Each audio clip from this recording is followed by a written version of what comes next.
गुरुदेव तुम्हारी जय जय हो, गुरुदेव तुम्हारी जय जय हो, गुरुदेव तुम्हारी जय जय हो, गुरुदेव तुम्हारी जय जय हो, गुरुदेव तुम्हारी जय जय हो, गुरुदेव तुम्हारी जय जय हो, गुरुदेव तुम्हारी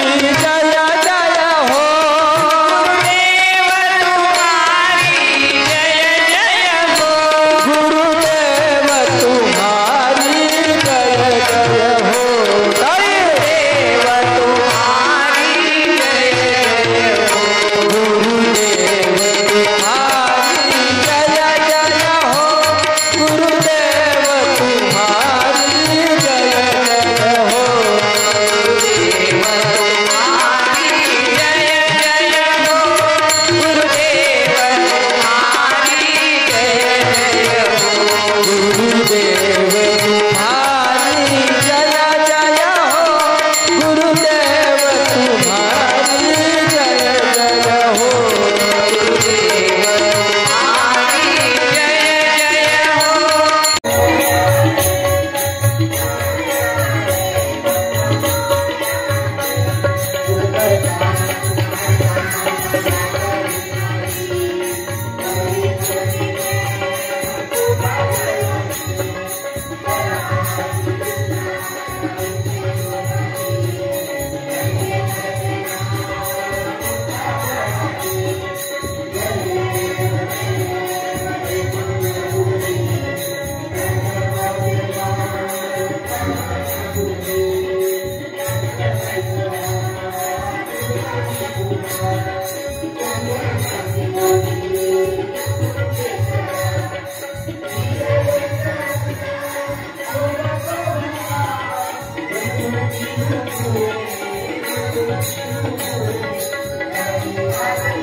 सद्गुरु शिवानंद शिवाचार्य महाराज की जय। शिरोमणि मंगल स्वामी महाराज की जय। अर्थविव संपृक्तो वागर्थ प्रतिपत्तये जगत पितरौ वंदे पार्वती परमेश्वर। त्रिकालवंदनीय प्रातस्मरणीय पूज्य गुरुवर्यांचं स्मरण करून तुम्हा सर्वांचा साक्षी स्वरूप शिवाचा स्मरण करून प्रतिनित्य श्रवण करण्यासाठी काही काही भक्त आपुलकी व्यक्त करतात आणि श्रद्धेनं अंतःकरणपूर्वक जो श्रवण करतो त्यांच्या मनातील शंका निरसन होणार आहे, संशय कोडा सुद्धा ते निरसन होणार आहे। जोपर्यंत आपल्या मनासमोर प्रश्न राहणार आहे, संशय राहणार आहे, तोपर्यंत आम्हाला सुख मिळू शकत नाही। ज्यावेळी उत्तर मिळत जाणार आहे त्यावेळी आपल्याला समाधान वाटत जाणार आहे। प्रश्नार्थक चिन्ह सुख देऊ शकत नाही, संशय निर्माण होत असते। त्याकरता प्रतिनित्य प्रतिदिवस काही काही गोष्टी आम्हाला ऐकायला या ठिकाणी मिळत राहते। त्याचप्रमाणे छोटासा प्रक्रिया तुम्ही या ठिकाणी पाहिला।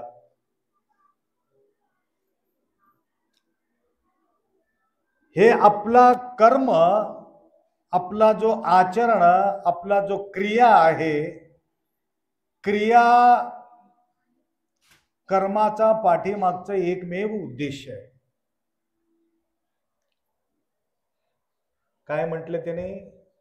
या लेकरांच्या चेहऱ्यावरती खुशी निर्माण व्हावा आणि चेहरा सुटसुटीत दिसावं म्हटलं तर काय करावं? खुश करण्यासाठी काय करावं? खुश करण्यासाठी निरंतर खुशी नाही, तात्पुरता का होईना परंतु खुशी करण्यासाठी एक छोटासा क्रिया या ठिकाणी त्यांनी राबवलेले आहे। ते बी कमी खर्चाचा नाही, 30-35 हजार रुपये खर्च या ठिकाणी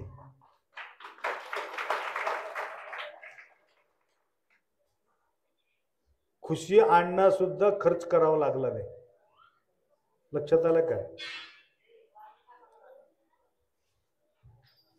खर्च केल्यानंतर बी खुशी वाटत नसेल, हे आपला दोष आहे।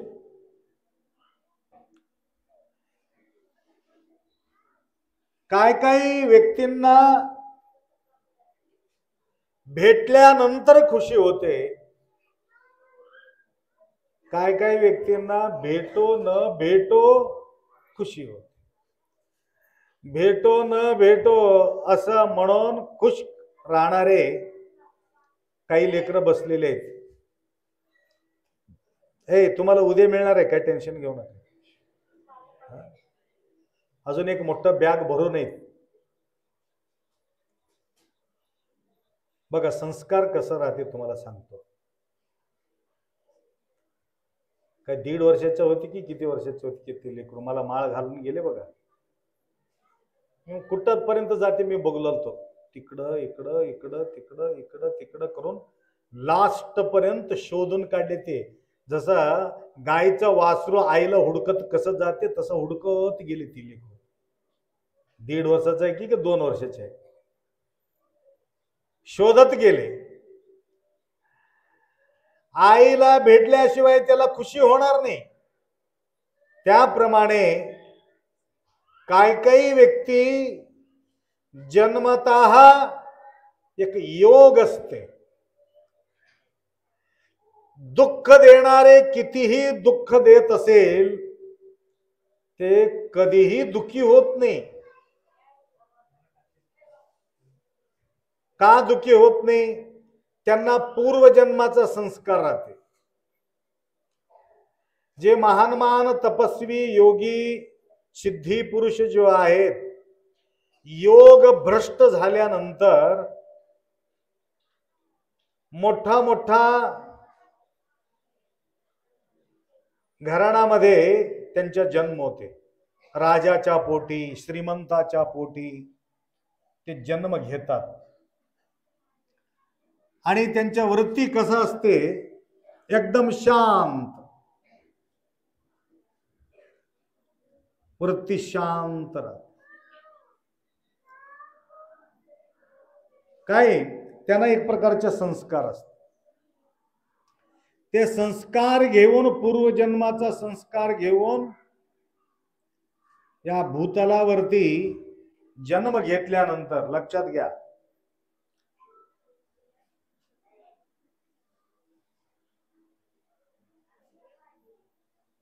एक गुरु आणि एक शिष्य, तत्काळात कर्माचा फळ कोणत्या पद्धतीनं भेटते तुम्हाला सांगतो.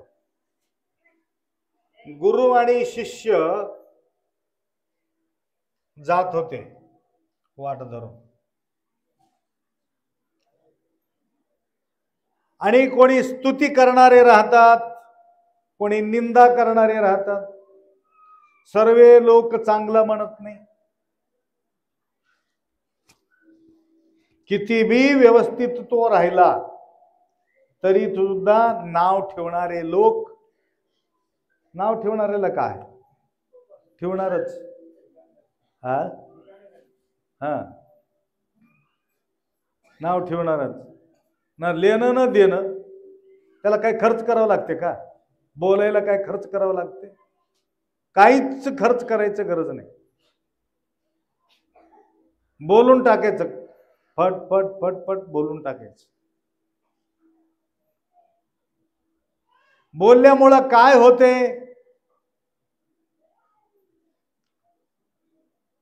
बोलल्यामुळं अघटित घटना घडू शकते. तत्काळात फळ देणं ठीक आहे. तुम्हाला त्रास देणारे जे लोक राहतात ना, तुमचं काही गलती नसताना सुद्धा तुम्हाला त्रास दिल्यानंतर त्याला शिक्षा भेटावं की भेटू नये? सांगा. हा भेटो, परंतु भेटणं का भेटणं ते सांगतो. शिक्षा का भेटणं आणि भेटतो बी, लवकर भेटतो बी, शिक्षा भेटणं बी. का भेटत नाही तुम्हाला सांगतो. गुरु शिष्य जात होते. जाता जाता नदी पार करायचं होतं. अलीकडे नदीपर्यंत एक ऑटो किंवा एक बसमध्ये जाता वेळेस एक माणसाला त्या शिष्याचा पाय लागले. स्वारी, गलती झाली आमचं. कोण म्हटले? शिष्य म्हटलं त्या व्यक्तीला, आमचं गलती झाला हो, थोडा माफ करा. तेवढ्यासाठी त्यानं एवढा राद्धांत केला. खाऊन माजलास, तसं झाला, तसं झाले, पोकडचा खाल्ला, संन्यासी झाला, आई माय सगळं जे काय बोलायला पाहिजे तेवढं खडखड सगळे लोक म्हणले. झालं, गलती झाली म्हटले. एवढ्यासाठी एवढं कशाला बोललास? एवढं बी बोलू न म्हणून दुसरं कोणी बोलत होते. तुमचं काय चाललंय? थोडासा पाय लागले त्याचे, लागलं तरी सुद्धा तेवढं इतकं राद्धांत केला, काहीतरी मोठं डोंगर कोसळल्यासारखा तो बोलला, फक्त थोडासा पाय लागल्यामुळं. आता तिथं उतरून नदीच्या पलीकडे जायचं होतं. त्या टोकरीत बसेपर्यंत शिव्या दिला. राग राग राग राग. आणि ते टोकरी चढून रस्सी खोलताना निष्ठून नदीत पडला. कोण? शिव्या देणारा माणूस पडला. शिव्या देणारा माणूस पडला. पडल्याबरोबर एक मासोळी, काय म्हणतात त्याला, मगरमच्छ मोठा राहतात ना, दोन पाय धरले ते त्याचे. असा पाय धरले, दोन पाय खाऊनच टाकले ते. कसा तरी करून तिथं असलेले लोक त्याला उचलले, मधी सोडले. लोक काय म्हणू लागले माहितीये का? काय म्हणू लागले? हे महाराजाला शिव्या दिल्यामुळं त्याचा पाय गेले. ते महाराज काय म्हणत होते, रे रे रे बिचारा, तेवढं बोलल्यामुळं देव असं करायला नको होतं, दोन पाय काढून घेतलं. त्यावेळे हे तुझं कर्म आहे म्हणले गुरुजी. कोणाला? शिष्याला. तुझ्यामुळं त्याचा पाय गेले म्हणले. त्यानं म्हणलं मी काहीच केलं नाही, त्याला मी शिवे बी दिला नाही, मी काहीच केलं नाही, गलती झाली म्हणून मी माफ केलो. त्यावेळे गुरु महाराज काय म्हटले माहितीये का? त्यावेळे उलट तू शिव्या दिला असलं तर आज ह्याचा पाय जात नव्हते म्हणले. काय गुरुजी असं का बोललो तुम्ही? असं का बोललो? ऐकूला की छान लक्षात येत नाही, थोडं डोक्यात घ्या. विठ्ठलाला उत्तर देवलो मी. तर गुरुजी मी काही बोलले नाही, मी पुण्याचं काम केलो, अजून सुद्धा त्याचं पाय गेल्यामुळं मला कळकळ वाटायले. मी काय गलती केलं? त्यांना वाचत होता म्हणून तुम्ही म्हटलात. त्यावेळेस त्यांनी म्हटले, गुरु महाराज त्यांनी जे पाप केले, तुम्हाला शिव्या देऊन त्यांना पाप केला, आणि उलट तू शिव्या दिला असलं तर त्याचा अर्धा पाप तुला येत होत, म्हणून त्याचे पाय राहत होते. त्यावेळेस त्यांनी म्हटलं, मग शिवे देणं बरं होतं का? न दिल्यामुळंच त्याचं पाय गेले, नाहीतर तुला बी भोगावं लागत होतं, असं म्हणून त्यावेळेस म्हटलं. लक्षात आलं का? त्याच्या भोग भोगण्यासाठी त्याच्या भागीदारी आम्ही कधी होतो म्हटलं तर त्याला सहयोग दिल्यानंतर उलट सुलट सुरू झाला दोघांच्या. त्यावेळे काय होणार आहे? त्याचा भोग आमच्यावर येणार आहे. ज्यानं कर्म करतो त्याला भोगावंच लागते. केली या कर्माते भोगावे ते फळ. म्हणून त्याच्या कर्माच्या भागीदारी आम्ही होता कामा नये, आम्ही ताणतणाव घेता कामा नये. लक्षात आलं का? म्हणून संत का शांत राहतात? कोणी किती काही म्हटलं तरी सुद्धा तो शांत राहतात. संत ते अक्षयी समाधान राहतात. किती कोणीही काय, कमजोरी नाही असं समजून घेऊ नका. गप्प राहणं हे कमजोरी असं समजून घेऊ नका. लक्षात आलं का? ताकद असून सुद्धा ज्या वेळे त्याला क्षमा करतो, ताकद असून सुद्धा त्याला क्षमा करण्याचा सहनशीलता बाळगतो, समजून घ्यायचं ते संत आहे. गलती करणारा मोठा नाही, गलती झाल्यानंतर त्या गलतीला माफ करणारा फार मोठा असते. लक्षात आलं का? क्षमा करा. दया, क्षमा, दान, पूजा, जपा, ध्यान. दया बी पाहिजे, क्षमा बी पाहिजे. दया आणि क्षमा त्या प्रकारे कर्माचा भोग भोगण्यासाठी आम्ही या भूतलावरती जन्म घेतलो, परंतु शुद्ध कर्म आणि अशुद्ध कर्म, कर्माचा भागीदारी कोण जिम्मेदारी? आपणच त्याचा जिम्मेदार असतो. त्याकरता या ठिकाणी तुम्हाला शुद्ध कर्म करून खुशी व्यक्त करण्याकरता मंडळांनी या ठिकाणी हे कार्यक्रम आयोजित या ठिकाणी केलेले आहे. तर घरी तर आपण सुखी खुशी राहणं अवघड आहे. एक अर्धा तास, एक तास इथं मठात येऊन थोडं खुश तर राहावं, सगळं विसरून जावावं, भनभनी तनातनी, थोडं सांत्वन मिळते. लक्षात आलं का? तर आज आम्ही बिलोलीला गेल्यानंतर जाता जाता वरून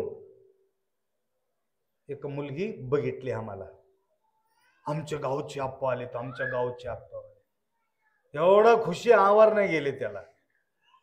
पळत पळत पळत येऊन दर्शन घेतले. आप्पा 1 मिनिटासाठी माझा पाया घरामध्ये पाऊल ठेवा. ते विटाबाईची मुलगी आहे वाटते, वरटीची. ते बिलोलीला होती. पळत एवढा खुशी. त्याला कधी तेवढा सोनं भेटलं तरी बी खुशी झाला नसेल. त्याला गटोडं भेटले तेव्हा झाला की नसेल मला माहित नाही, परंतु आम्हाला पाहिल्याबरोबर तेवढं खुशी त्याला आवरणं गेले.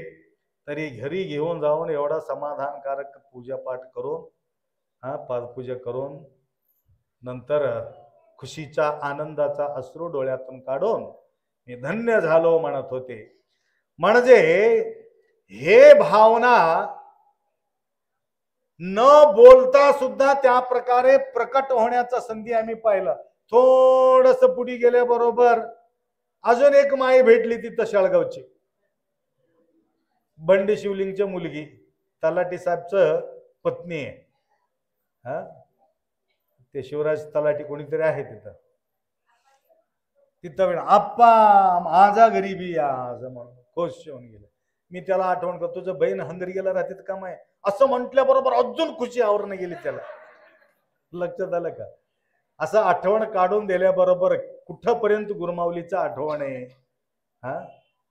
आता शाळगाव एक नाही, तमलूर एक नाही, आता आम्हाला आंध्रा, महाराष्ट्र, कर्नाटक, तेलंगणा 4 राज्यातून माता मंडळी येतात. त्याला ओळखणं गेलं तर मला ओळखणं गेले आप्पा म्हणते. मग काय तमलूर एकच आहे का मला सांगा? तरी सुद्धा तमलूरचे चेहरा सगळं ओळखतो. दुसरा नवीन चेहरा दिसल्याबरोबर तो कुठून आलायच म्हणतो मी. तर लक्षात आलं का कुठून आले हे? असं म्हणण्याचं एकमेव कारण आहे, आपला नजरेत ती आलेले नसतात. म्हणून नेहमी या मठाला संपर्क साधणारे जे लोक आहेत, ज्यावेळी त्यांना मी ओळखतो म्हटलं तर समजून घ्यायचं तुम्हाला स्वर्गामध्ये आपोआप जागा मिळणार आहे. गुरुमाऊलीच्या नजरेत तुम्ही असल्यावर तुम्हाला काय कमी आहे मला सांगा? त्याप्रमाणे एवढं त्रास चलायला येत नाही, गुडघ्याचा त्रास आहे, एवढं तकलीफ आहे. देशमुख माताजी तिथपर्यंत प्रयास घेऊन इथपर्यंत येऊन आज श्रवण करत आहे. फार आनंद वाटला. या प्रकारे एक ओढ एवढं त्रास मध्ये सुद्धा माऊलीचं दर्शन, आशीर्वचन, श्रवण करावा म्हणून एक भावना आपल्या जवळ ज्यावेळेस जागृत होत असतात, आपणच भाग्यशाली आहात. आणि अशा प्रकारच्या सेवा करण्याचा संधी, सद्बुद्धी, गुरुमाऊलीचा कृपा आशीर्वाद निरंतर तुम्हाला लाभो. आता शाळगावच्या म्हणत होते, आप्पा 1 दिवसासाठी आला तर सुद्धा दर्शन तुम्ही द्यायना मला, तर आम्ही कसं करावं असं म्हणून रडत होती ती. आता तुम्ही किती भाग्यशाली. फक्त गणपतीच्या उत्सव मध्ये 1 दिवस नाही, अर्धा तास प्रवचनाला वेळ त्यांना देणं म्हणजे आता आपले बळगुंडे शिवा गाडी समोर उभा टाकला, कुठं? मी म्हणलं कुठं?